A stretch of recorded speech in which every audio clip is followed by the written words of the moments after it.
All right, good morning. Appreciate that, Ross. We are rolling along, man. This is hard to believe. This is week 6 or game 6, week 7 or 8, whatever we're in. But proud of our team and where they are at this point and how they came to work last night. It was a good start to the week, and you're going to need a couple big days today and tomorrow to really get our plan down. Boston College is always one of the toughest teams we play every year. I have a ton of respect for this program. Their coaches. Coach Hafley does an amazing job.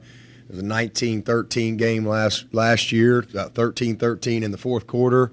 It seems like every year, it's a real battle. This is one of the most physical games that we play every year. They take a lot of pride in their style of play and how they play from a physicality standpoint. And so, we've got to play well, and it all starts in practice and how you prepare the details. I thought we played our best game last week, and I think it was a reflection of, guys just kind of growing up and maturing with practice and what it takes in practice. So, another big challenge this week to go on the road. Boston College is a tough place to play. And, national TV, red bandana game, and it'll be a lot of juice for their home game. So very important that we really do a good job getting them ready mentally this week for what we got to do to win the game. But they are. Led by a great quarterback, another one every week. Every week there's a guy that's going to be playing on Sunday, and Jerkovic's been there a while, and he's been a load for us. I mean, last year we did a pretty good job in the run game, but they big played us to death, and just hit a lot of explosives on us, especially in the first half there.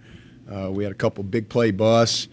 And credit them from a scheme standpoint as far as how they go about creating explosives with their personnel groups. You'll see a little bit of it's a different style of play this week. There some 11, some 12, some 13 personnel, and a lot of max pro shots where there's long double moves, layered routes, cross country routes. Bunch of motions and bunch sets and moving the pocket, boots and, big tight ends. But where's Waldo? You got to find number 4. I mean, he's as good a player as there is in college football. This kid is a great, great, great player.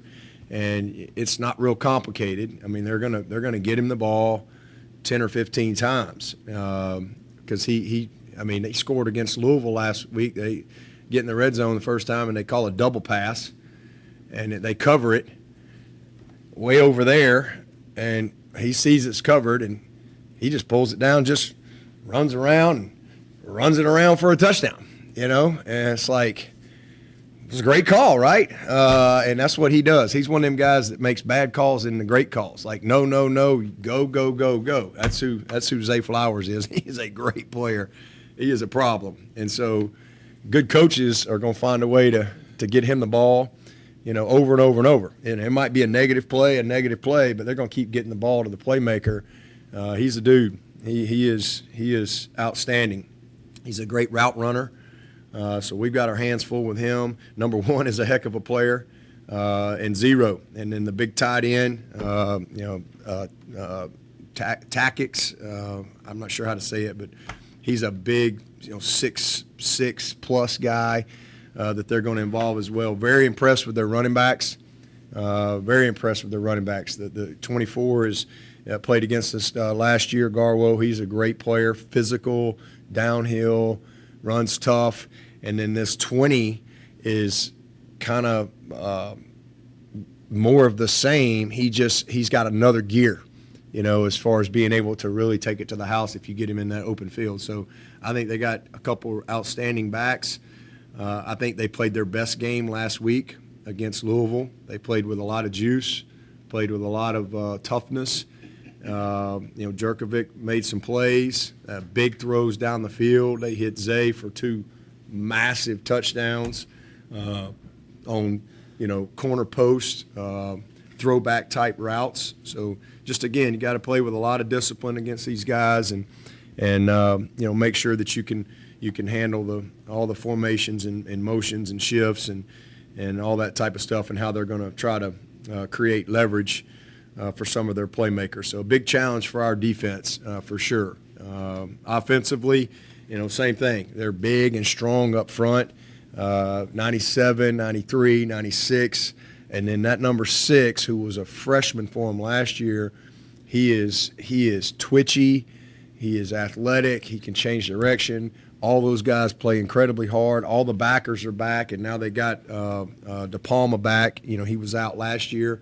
So a very veteran group at linebacker and 3 starters back in the secondary as well. So, well coached. They believe in their scheme and what they do, and they know how to execute it. So we've got to really play with precision, and that's something I talked about this past week, and that's what I want to see from us is just be a little more precise in some of our details and our discipline, whether it be our eyes, our alignments, our taxi technique, our leverage, and whatever it is. So we got a lot of little things to clean up. But, again, good group, veteran group on the defensive side with a bunch of guys back. And then they have lost a couple guys in the offensive line, so they're not as experienced there. But, hey, we're going into Game 6, so they've had a chance to kind of play themselves into a good group. And you saw that last week with a huge win over Louisville. Good kicking game. So, again, just one of those games that we're going to have to, play well to have a chance to win on the road. And for us, we're going to be on the road these next couple of weeks. I think 3 out of the next 4 games are on the road for us. So if we're going to have the type of season that we want to have, we've got to, really bring the sense of urgency and bring our energy, and juice each and every week. To be ready. So it'll be a great atmosphere up there, and looking forward to the challenge. Coach, you mentioned it, the red bandana game. How special is it to you that BC always seems to choose your game to honor the heroic sacrifice of Wells Crowther? Yeah, well, first of all, it's an amazing tribute that they do to him. I've had the opportunity to meet his family. In fact, I still have I have a red bandana. I've had it. It's in my briefcase right now, today. It's been in my briefcase for years. And just one of those things that's stuck down in there. And every time I go to find my charger, I see the red bandana. So it's just something I've always held on to. I have a lot of, admiration for, who he was, but also just his family. And then just, how Boston College has just shown that light on that sacrifice, year in and year out, and they always pick a game, and they beat Southern Cal, whatever one of these years. We've been in some dog fights with them up there for sure. So it's been a while since we've been there. It's been a while. So I guess the last time we were there, I guess it was the red bandana game. So it's been a while, and that's probably how long I've had that bandana in my briefcase. Since that last time. But, I always look forward to going up there. To me, it's got a lot of special memories, too. That was the first game we ever won, was up there. And it's something I've always I had never been there at that point as far as, as a head coach or anything like that. And just remember going up there and how our guys played that night. And so I have some good memories and some bad ones from up there, but it's always a special place to go to. It also seems like it's always November and 30 degrees when you play up there. So you're looking forward to a little bit warmer weather this time? Yeah, I think it's going to be maybe 50 or 49 or something like that. We might touch the 4s. So it'll be nice. It's that time of year. Things are starting to change a little bit, but we're in the prime time phase of our season. We're right in the middle of it, and we got to have a great month of October. I was going to ask you about that first game. C.J. Spiller had 6 big catches, set a receiving record in that game. guy by the name of Tyler Grisham had 4 or 5 tough catches down the stretch. Guy by the name of Thomas Austin's out there blocking. Now those guys are coaching for you. Yeah. Going to take a little time, maybe walk out on the field with them and kind of. Yeah, Cavell Connor, Ricky yeah. Sapp. Those guys were, Aaron Kelly had that huge catch, after Spiller ran out of gas on the kick return, and it was we got up. Remember that, man, we're feeling pretty good about ourselves in there at halftime and in a dogfight, but it was special. That's one I'll never forget. I have a picture of that, that locker room, and all the guys that were a part of that. And again, it's cool for those of them on the staff to be able to reflect a little bit when you go up there, because that really, if we don't win that game, I'm probably not here. So they're all big, but some you just don't realize how big they are, right, until later on down the road. Kind of like when we beat Syracuse that year, we knew it was big, but we didn't know how big until you look back and you go, dang, we went 15-0. So they're all big, but that one was just one game, but it was I think what that team needed to be able to rally and stay the course and create the type of belief we needed to have a good finish. Where does that win rank? I know you try not to rank them, but I imagine that's just kind of a separate deal than even the national championship. Yeah. I mean, that was. I mean, it doesn't get any bigger than that first one.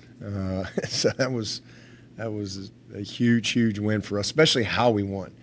And for that team in particular, they just needed something good to happen.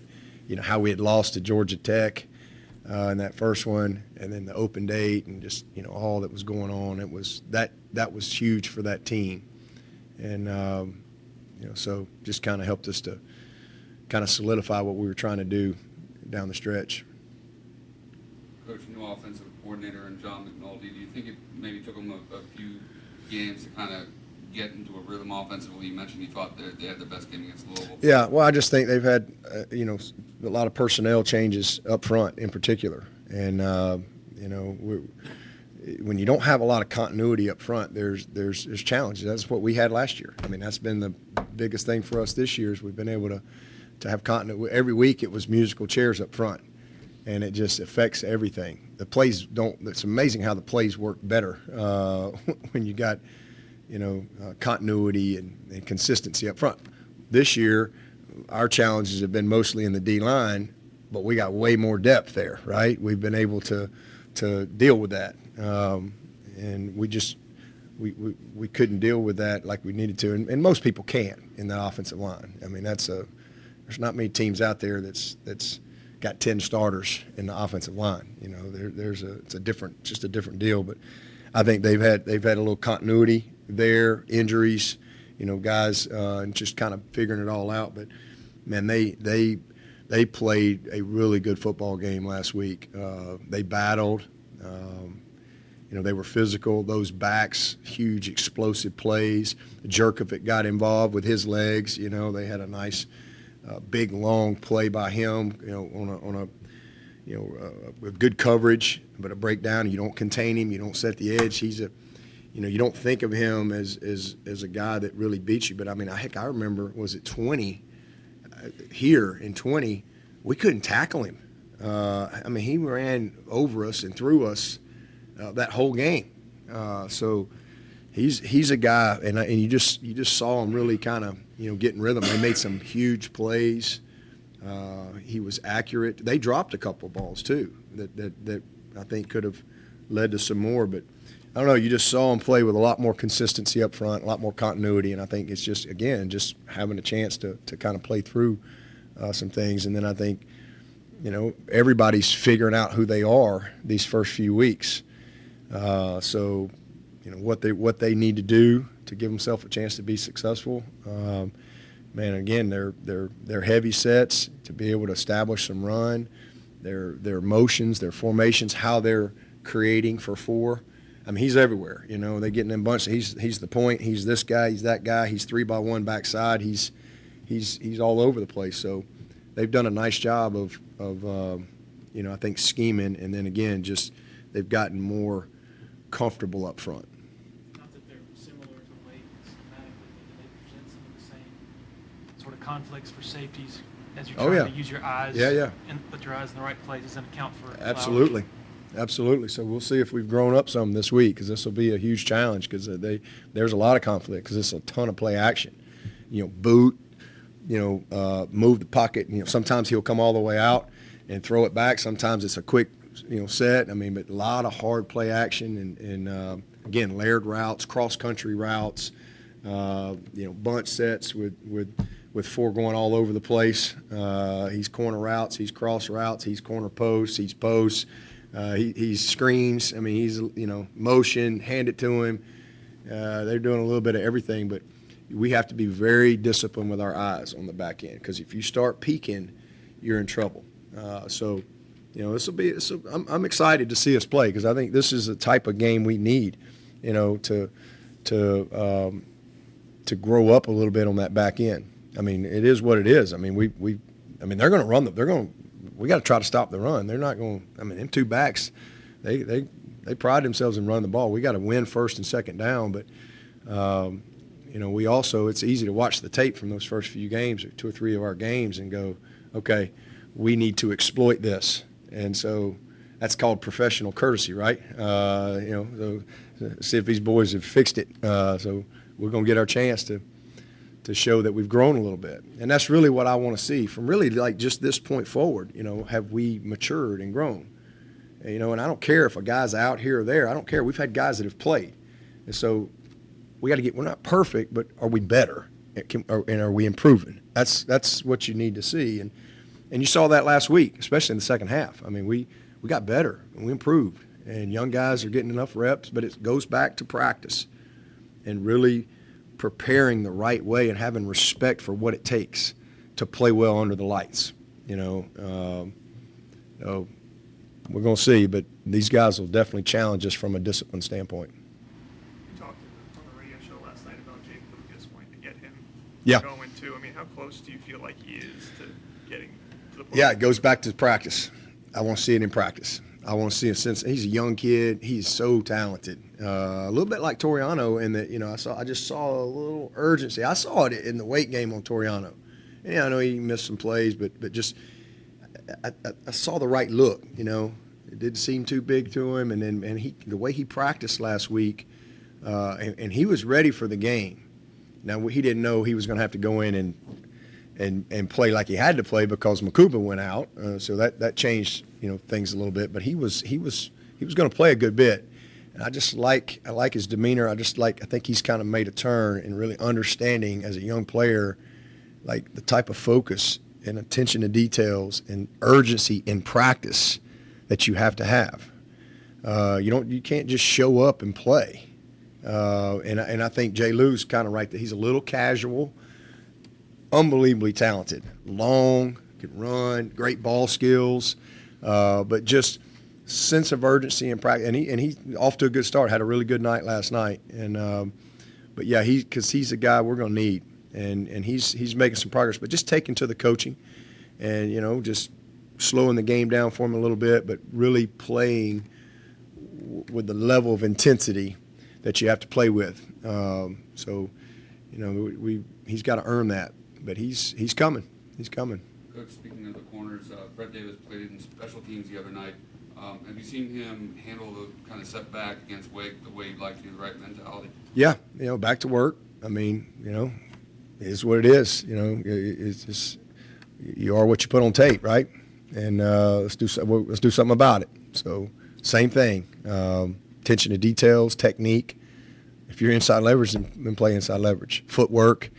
Carry your individual to your group work, to your teamwork, to the games, and really just, and he's done that. He was the reason why he was out there. It's not like we hadn't seen him do it. We've seen him. I thought he had a really good camp, and was doing some good things. But I just think, just kind of got out of himself a little bit and didn't handle the adversity very well. And the next thing you know, you're kind of outside yourself, and now your fundamentals are bad, your technique's bad, your confidence is down, and you don't play well. But he's a really, really talented football player. And so we're just getting him kind of recentered, and you got to go compete. And if you're not if you're not performing well, you give somebody else another opportunity.